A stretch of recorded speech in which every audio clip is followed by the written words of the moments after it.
রাজ্যে এলপিজি সরবরাহ স্বাভাবিক রাখতে নতুন স্ট্যান্ডার্ড অপারেটিং প্রসিডিওর জারি করেছে পশ্চিমবঙ্গ সরকার।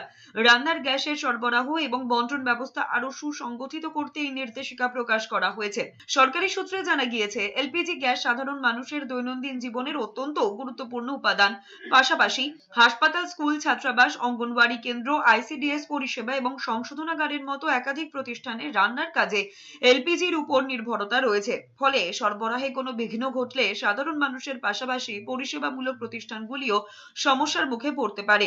এই পরিস্থিতি মোকাবিলায় রাজ্য সরকার সমন্বিত নজরদারি ব্যবস্থা গড়ে তুলতে এসওপি চালু করা হয়েছে।